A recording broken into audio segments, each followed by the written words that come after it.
Hank Sanders never liked waking up to surprises, especially not ones that involved string lights, white drapes, and a floral archway big enough to marry a cottage.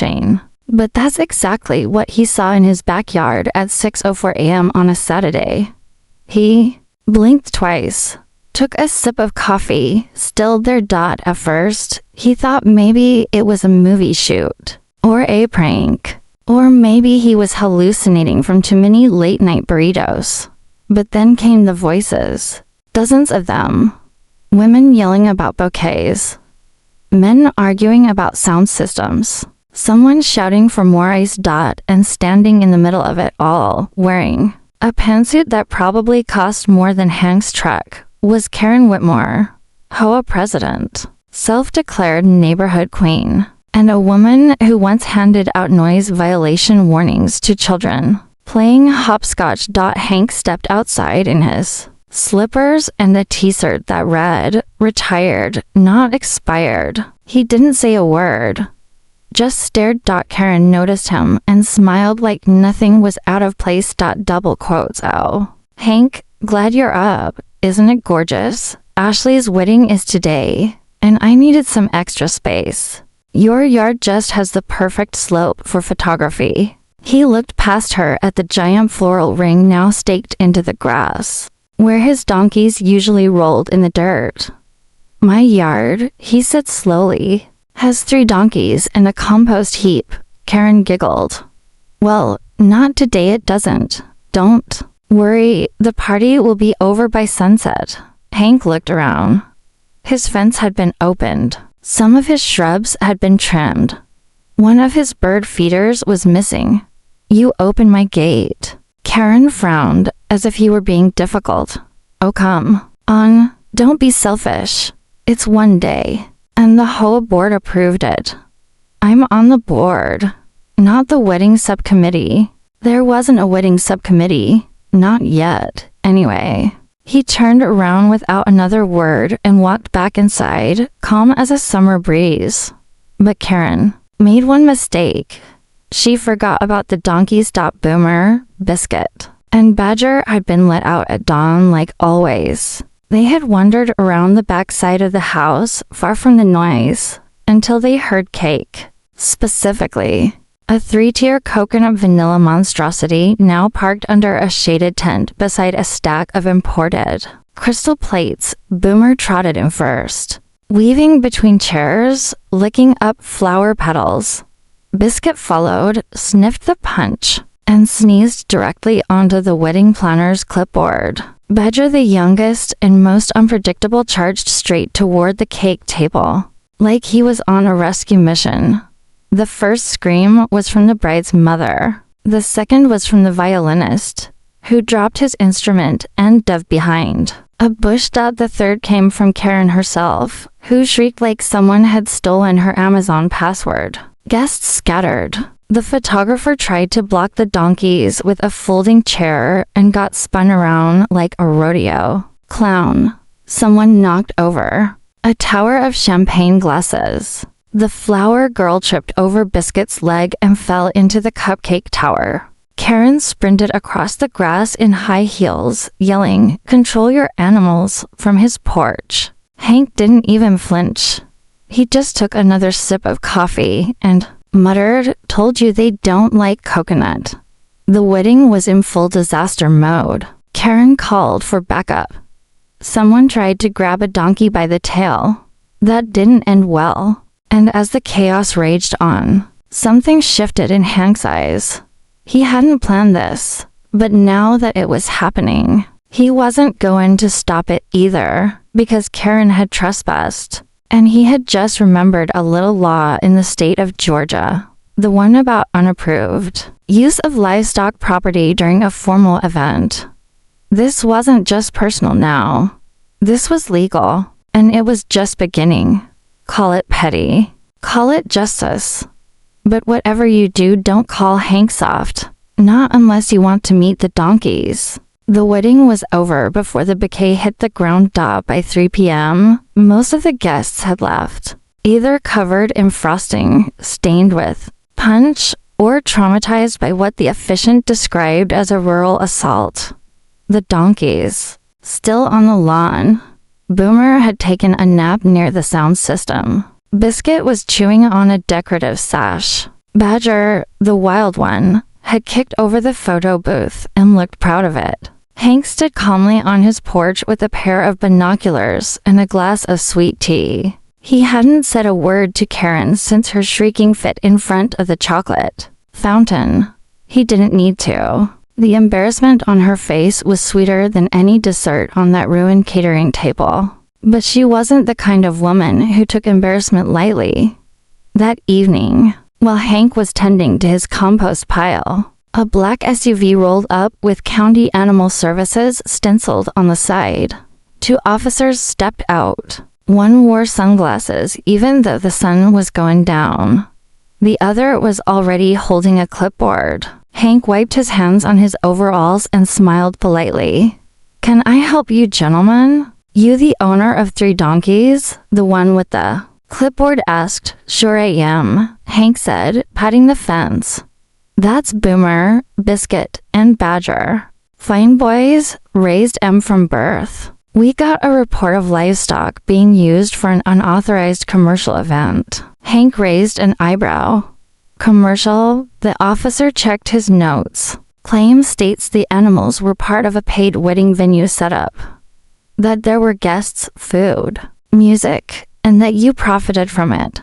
Hank laughed, not a full belly laugh, a soft, dangerous one that sounded like it came from deep in his boots. "You boys might want to check your sources, because I didn't host a wedding. My neighbor did, in my yard, without permission." Both officers looked up from the clipboard at the same time. He motioned behind them. "There's the footprint from the dance floor. Still see the indent in the grass. Over there's the smashed fondant. My donkeys didn't set up a buffet table. Someone else did." Clipboard guy cleared his throat. "So, you're saying this was unapproved use of your property?" "Absolutely. And I have got the security cam footage to prove it." That's when Hank led them to a small shed near the side of his house. Inside was an old desktop computer running a live feed from 3 cameras. He clicked on a file labeled Wedding Invasion, 6:02 a.m. The officers watched in silence as Karen opened the side gate, led in a group of decorators, and began transforming Hank's yard into a bridal dreamscape, all before sunrise. Then came the footage of the donkeys stumbling into the scene like hairy party crashers. Clipboard guy scratched his head. The other one muttered, "Well, this just flipped sides." "Sure did," Hank said. The officers left soon after. Hank watched their SUV turn toward Karen's house. She was standing in her driveway, arms crossed, clearly expecting Hank to be sighted. She didn't expect the officers to point at her yard instead. She didn't expect them to pull out a second clipboard. And she really didn't expect them to laugh. When one of them asked, "So where's the permit for hosting livestock on a property that isn't yours?" By nightfall, Karen was pacing her porch, phone in hand, yelling into someone's voicemail. Probably the HOA vice president. Or maybe her lawyer friend who once threatened to sue over a squirrel infestation. Hank, meanwhile, was reclining in his porch chair, watching the stars come out. But he knew Karen wasn't done. This wasn't the end. She didn't just want to get even. She wanted revenge. And if Hank knew one thing, it was this: people like Karen don't back down. They dig in. They escalate. And they always forget one critical thing in a fight with someone like Hank Sanders. Who's got time, land, animals, and a sense of humor forged in 34 years of zookeeper service? They never win. By Monday morning, Hank had already fixed the broken fence post, raked the lawn, and given the donkeys an extra scoop of oats for their unexpected performance. But across the street, Karen was fuming. The wedding disaster had become the talk of Crescent Hills. Photos had leaked onto the neighborhood Facebook page. including one of Badger stealing a bouquet mid-ceremony. Someone made a meme out of Karen screaming in front of a collapsed tent. Captioned, HOA stands for host our animals. Karen wasn't just embarrassed, she was furious. And when Karen got furious, she went legal. On Wednesday, Hank found a large white envelope taped to his door. Inside was a printed lawsuit filed in small claims court, claiming over $5,000 in property damages due to aggressive livestock and emotional trauma during a family event. Hank read it twice, then set it down and chuckled. He didn't even have to hire a lawyer. He'd handled worse disputes with elephants in mating season. The court date was set for Friday morning. Karen showed up in a pantsuit brighter than her attitude. She came armed with a binder labeled Exhibits A through Q and a slideshow on a tablet. She couldn't figure out how to turn on. Hank showed up in jeans, a flannel shirt, and his regular calm demeanor. He brought one thing, a USB drive labeled The Real Story. The courtroom was small, more like a DMV waiting room with chairs. The judge was a man in his 60s with glasses on the tip of his nose, and the facial expression of someone who hated drama and daytime television. Karen was already speaking before he'd even fully sat down. Your Honor, I was hosting my niece's wedding when Mr. Sanders' donkeys trespassed onto my rented space and destroyed the entire event. These animals attacked guests, destroyed food, and left the bride in tears. I have medical bills, therapy costs, and Mom, the judge interrupted. This says the wedding took place on Mr. Sanders' yard. Karen blinked. Well, yes, technically, but only because his yard wasn't being used. So, you hosted a private event on someone else's land. Without a contract, Karen straightened. It's all within HOA jurisdiction. I'm the board president. Is Mr. Sanders a member of the HOA? Yes, but then you hosted an event on a fellow member's land without written permission. Karen hesitated. There was implied permission. Hank cleared his throat. The judge turned to him. I'd like to submit my evidence, Hank said, and handed over the USB. The bailiff plugged it in. The screen behind the judge flickered on. Up came a timestamped video from 6:02 a.m. the day of the wedding. Karen, in a robe, unlocking Hank's gate. A parade of decorators entering. A catering truck parking by his shed. All without Hank present. The judge watched in silence, then leaned back in his chair. So, let me summarize. You broke onto this man's property, hosted a wedding without consent, allowed upwards of 40 guests to attend, damaged his lawn, and now you're suing him because his donkeys, which were already there, acted like donkeys. Karen opened her mouth, then closed it. Case dismissed, the judge said. And Mr. Sanders, yes, sir, you're free to countersue. Karen's face drained of color. I haven't decided yet, Hank said with a casual shrug. But I appreciate the option. Court adjourned in under 5 minutes. Karen stormed out, slamming her binder closed so hard a few pages fluttered to the floor. Hank took his time leaving, tipping his hat to the clerk on the way out. But outside the courthouse, Hank noticed something strange. Karen wasn't heading home. She was on the phone, pacing, angry. She passed a real estate office, then paused, doubled back, and stared at the listings in the window. She wasn't giving up. She was planning something. And knowing Karen, it wasn't going to be legal. Hank drove home with one eye on his rearview mirror. Because Karen was done playing games in court. Now, she was going to war in the shadows. By the following week, the neighborhood had calmed down. On the surface, kids were back on their bikes. Lawns were mowed. Even Karen was smiling again. Too much, actually. That's what made Hank suspicious. She'd lost the lawsuit. Publicly, embarrassingly. Her wedding stunt had made her the star of a dozen HOA memes. And yet, she'd been out every morning waving at neighbors, handing out flyers titled HOA Harmony Starts With Us. When Hank finally got his hands on one of those flyers, his gut tightened. It was a petition. The header read, "Restoring Order. A vote to review property violations and reinforce community standards." The fine print was nastier than a skunk in heat. It listed proposed amendments to HOA bylaws that targeted vague things, like unmanaged livestock, non-decorative, fencing, and odorous organic material. A suspiciously specific list that, by complete coincidence, perfectly described Hank's property. It got worse. Karen had called for a special HOA meeting, open to board members only, to revisit membership eligibility for disruptive homeowners. She wanted Hank gone, and she didn't need a lawsuit to do it. She was using the HOA bylaws as weapons. Hank read the notice twice, then poured himself a whiskey. This wasn't just about donkeys or lawns anymore. This was about power.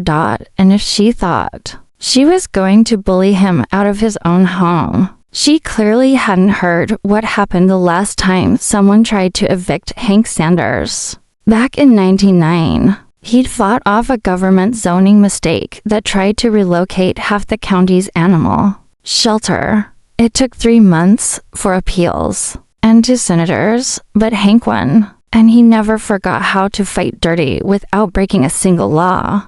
That night, he got to work. He started with research, pulled the original HOA charter from the county office, scanned every page. That's when he saw something Karen hadn't.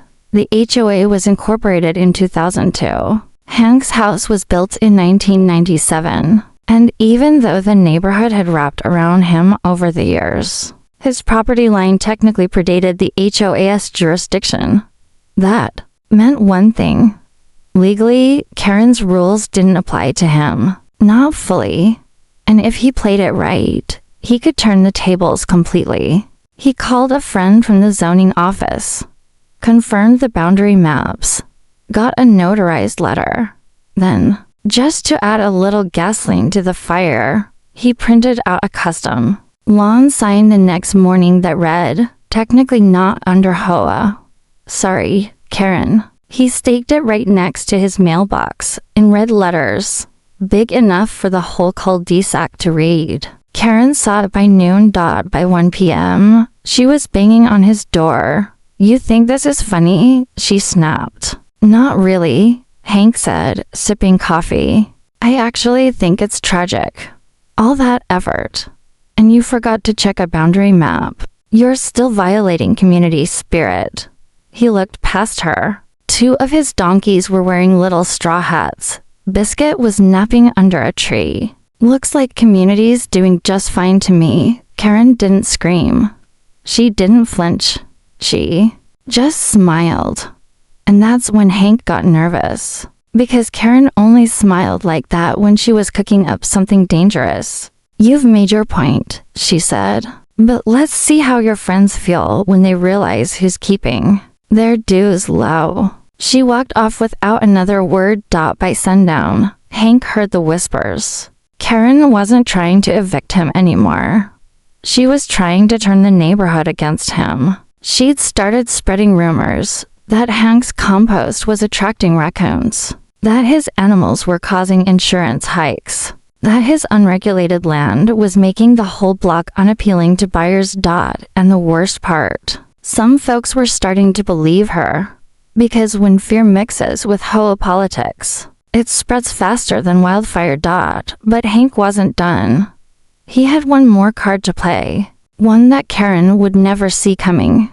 Because buried beneath that peaceful, suburban street was a secret no one in Crescent Hills knew. Not yet.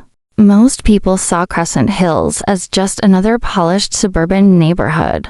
Trimmed hedges, matching shutters, HOA newsletters about pet leash length. But Hank Sanders had lived here long before the manicured sidewalks and mailbox regulations. Long before the HOA. Long before Karen.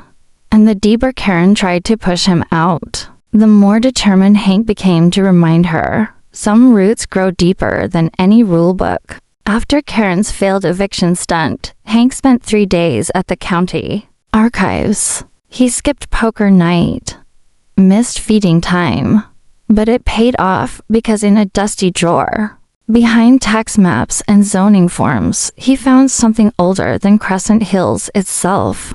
A land deed, signed in 1973. Not for his house, for the entire slope that the neighborhood was built on. And one detail caught Hank's eye like a neon sign in the dark. The original property line ran directly under what was now Karen's yard. It turned out that, decades ago, the developer who sold off the land to build Crescent Hills had used a temporary zoning exemption, one that was never officially updated in the county system, which meant that, on paper, part of Karen's backyard technically still belonged to the original landholder. That landholder, Hank's late uncle, and as his sole heir, Hank still had legal claim to the plot. It was small, maybe 20 feet by 60, but it was enough. He double-checked with a local attorney who'd worked with land disputes before, then filed a quiet title action. Nothing aggressive, just enough to secure a hold on the land while it went through legal review. Then, for fun, Hank paid $40 to have the plot registered with a new name. He called it Donkey Ridge. Karen noticed something was off the following Thursday. That's when a survey crew showed up at her front door. 4 guys with stakes, bright vests, and clipboards. They weren't rude, just official. Karen marched across the street, red in the face. "What is this?" she demanded. "Boundary verification," the foreman said, barely looking up. "Owner. Filed for a claim on this parcel. County's got us out to confirm coordinates. Owner." "What owner?" Guy across the street. She spun toward Hank's porch, where he sat sipping iced tea with his donkeys grazing peacefully beside him. "What did you do?" she hissed. "Just shoring up some property rights," he said with a smile. "You can't own my yard. Wasn't always yours. You'd be surprised what's hiding beneath that topsoil." Karen stormed back to her house, yelling into her phone. The survey team kept working. By nightfall, there were flags along her flower beds and a new stake, where her birdbath used to be. But the real surprise came the next morning. At 6:45 a.m., one of the survey crew returned. He was holding a dusty old blueprint and looked a little shaken. "You got a minute?" he asked Hank. Hank nodded. "What's up?" "We found something," the guy said. "Down in the corner section. West line. It's not marked on any map." That's how Hank found himself standing in Karen's backyard, watching as the crew members dug carefully near the flagged area. They hit metal first. A square box, old, sealed. It took some effort to crack it open. Inside were documents, old letters, a bottle of bourbon, and a ledger. Turns out, the land that Crescent Hills sat on had once belonged to a man who ran an illegal betting operation out of a hidden structure that, by some miracle, had been buried and forgotten during construction. The structure? Still partially intact, a stone foundation, a door, steps leading underground. And all of it sitting directly beneath Karen's hydrangeas. "County's gonna want to excavate," one of the crew said. Karen's head was spinning. "Excavate what?" "That's my garden, ma'am," the man replied. "You might be growing tomatoes on top of a 1970s crime scene." By evening, the neighborhood was buzzing. Cars slowed to stare. HOA members whispered on driveways. Karen's private domain had become a public curiosity. And Hank, he just fed the donkeys like always. Quiet, steady, watching her unravel. He hadn't planned for this discovery, but now that it had happened, he'd use it. Because the deeper this went, the more leverage he had. And Karen had just lost control of her own backyard. both legally and literally. By now, Karen's backyard looked like a crime documentary come to life. The county had installed a perimeter fence around the buried structure. Half of her flower garden had been dug up. News vans showed up once, then again. The neighborhood buzzed with stories of the secret casino beneath Crescent Hills. But Karen wasn't interested in history. She was interested in erasure. The moment Hank's land claim started moving through court, she began quietly reaching out to anyone she could. A zoning official named Dean Malkin was the first to bite. Dean was young, ambitious, the kind of guy who loved power more than paperwork. He'd denied Hank permits in the past just to flex, and now Karen dangled him a very enticing offer. A quiet bonus, a private dinner, and a promise of a board recommendation if he could make Hank's parcel claim disappear from the county. Ledger Dean said he'd look into it. What Karen didn't know was that Dean wasn't just corrupt. He was sloppy. He used his work email to communicate, left voicemails, even sent a PDF labeled parcel edit draft, confidential. That last one ended up in the hands of someone with more loyalty to ethics than paychecks. Rebecca Lynn, a zoning clerk who'd worked at the office longer than Dean had been shaving. Rebecca flagged the message immediately and reported it. By Monday, Dean was under internal investigation. By Tuesday, he was suspended. By Wednesday, the county ethics board launched a full review of every HOA-backed zoning request in Crescent Hills from the last 2 years. And Karen, her name was all over them. Suddenly, the walls were closing in. Neighbors who once voted for her were knocking on Hank's door now, asking if what they heard on the news was true. People started pulling their names off Karen's petition. Even the HOA treasurer stopped answering her calls. One night, someone egged her SUV. Another night, someone left a printed copy of Hank's land deed taped to her front door, with the words "not yours" scrawled across it. She tried to spin the story, held a community healing circle on her driveway, invited local reporters to see her damaged garden, claimed Hank was using weaponized paperwork to ruin her reputation. But the real nail in the coffin came at the next HOA general meeting. It was packed. Even residents who hadn't shown up in years were there, sitting shoulder to shoulder. In the clubhouse chairs, Karen stood at the front with a stack of notes. Her voice shook just slightly. "I believe in order," she said. "And I believe we must protect our neighborhood from those who abuse loopholes to harm others." Hank waited until she was done, then stood up slowly. He didn't raise his voice, didn't slam the table. He simply handed a copy of Dean's emails to the secretary and said, "If anyone wants to read how our HOA president tried to bribe the zoning office to steal my land, page 3 is the good part." Dead silence. The treasurer turned white.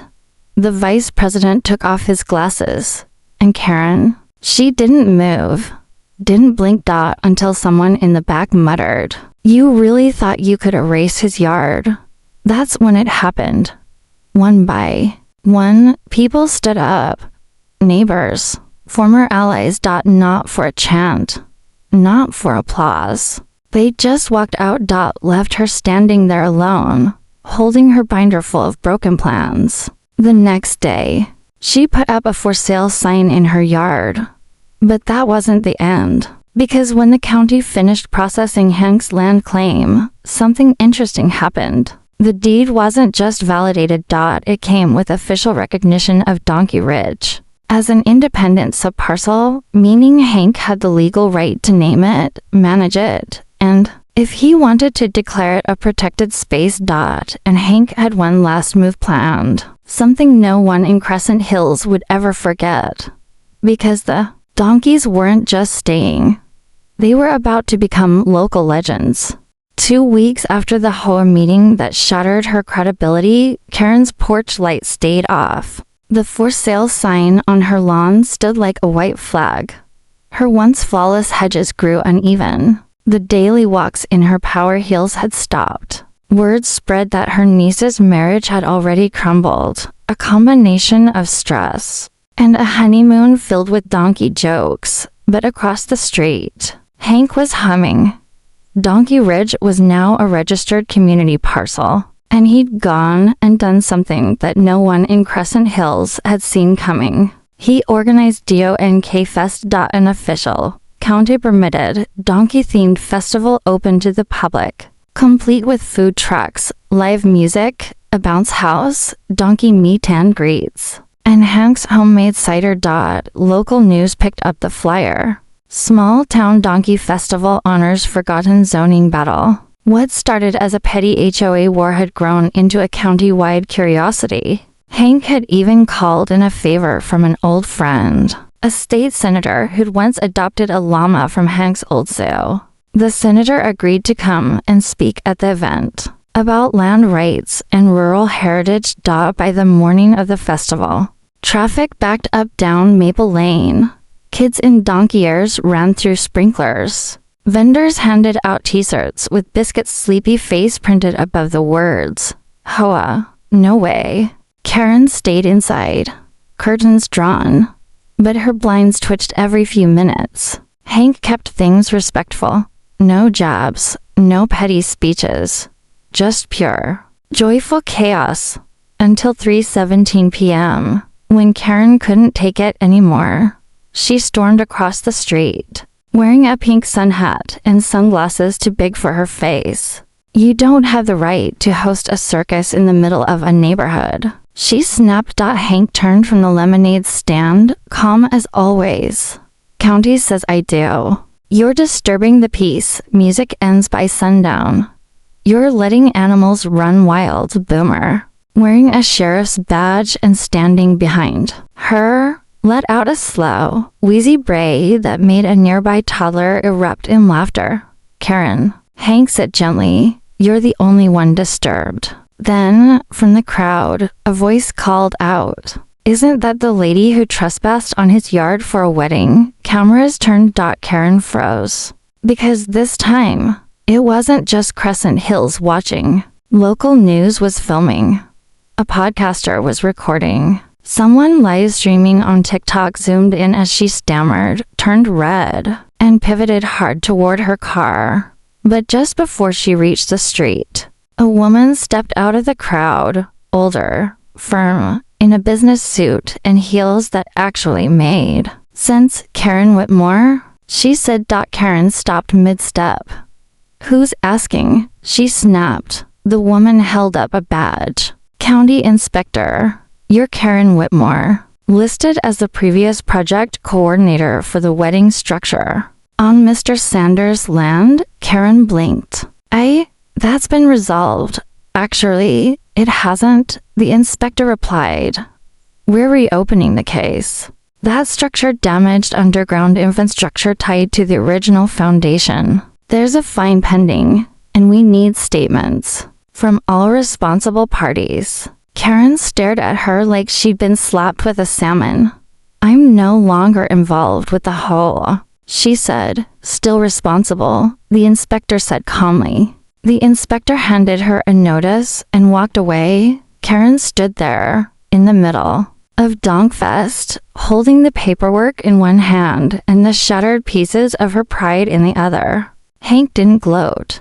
He just stepped up to the microphone, tapped it, and smiled. Oh, folks, he said, thank you for celebrating community, land, and a few fine donkeys who just wanted peace and grass. The crowd erupted. The band started back up. Karen, shoulders stiff, marched back to her car and peeled out of the cul-de-sac like a bad dream vanishing in daylight. But Hank knew her story wasn't over, because just that morning, the real estate office had called.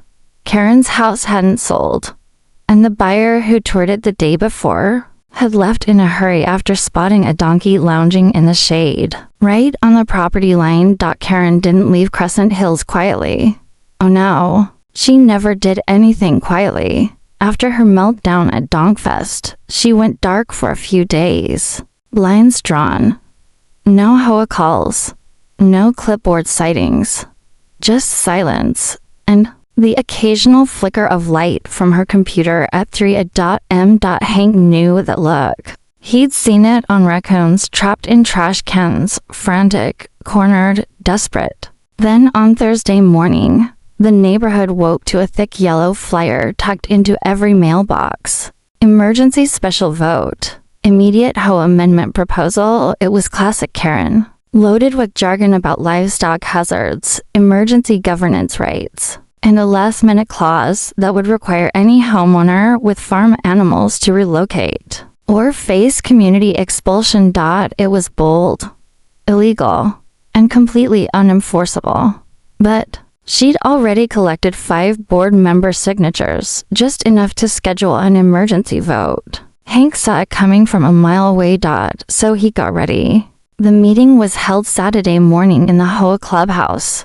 This time, it was standing room only. Word had gotten out that Karen wasn't just trying to remove Hank. She was attempting to use a rule change to drive him out after failing legally. Neighbors were angry. A few were confused. One guy showed up in a donkey costume with popcorn. Karen stepped up to the podium like she was still queen of the cul-de-sac. I propose this motion. She began because no neighborhood should be subject to the chaos, health hazards, and property damage that comes from unmanaged animals. We are not a barn. We are not a joke. And we are not a zoo. She glanced toward Hank. But Hank didn't. Flinched. He stood up slowly, holding a single folder in one hand. Appreciate your concern, Karen, he said evenly. But I'd like to submit this before any vote takes place. He handed the folder to the HOA secretary. She opened it, blinked twice, then motioned for silence. The crowd quieted. It's a full exemption request, filed with the county, and stamped. Karen leaned forward. Exemption from what? Hank turned toward the room. This, he said, is a formal designation, effective this week. Donkey Ridge, and the structure within, is now registered as a historical preservation site. Karen's face paled. It includes zoning, immunity, Hank continued, animal rights status, and yes, permanent immunity from future HOA bylaws. The crowd stirred. Karen leaned over the table, voice shaking. You can't do that. You can't just declare your yard a monument. It's not just a yard anymore, Hank replied. It's a registered legacy site, tied to Crescent Hill's early development history, and a buried 1970s structure with cultural value, verified by the County Historical Council. Someone in the back whispered, "Is this real?" The HOA secretary nodded. "It's very real." Karen lunged for the mic. "This is a stunt. You're turning our neighborhood into a tourist attraction." "No tourists," Hank said calmly. "But it is protected land now. My animals can live there. My shed is exempt from permits. And HOA rules don't apply." The vote never happened, because the room erupted not in anger, but applause. People were clapping, cheering. A few high-fived. Even the HOA vice president gave Hank a slow, deliberate thumbs up. Karen backed away from the podium like someone stepping off a ledge. That night, she packed up the last of her things. The SUV pulled out of her driveway at dawn. No one waved. By the time her realtor put up a new listing, the neighborhood had changed. The HOA board quietly restructured. Hank got an invitation to join it, which he politely declined. He had donkeys to feed and a new plaque to mount. A week later, a small bronze sign was installed on a post near the front of Donkey Ridge. It read, "Site of the Great Wedding Incident. Land protected by legacy, defended by donkeys."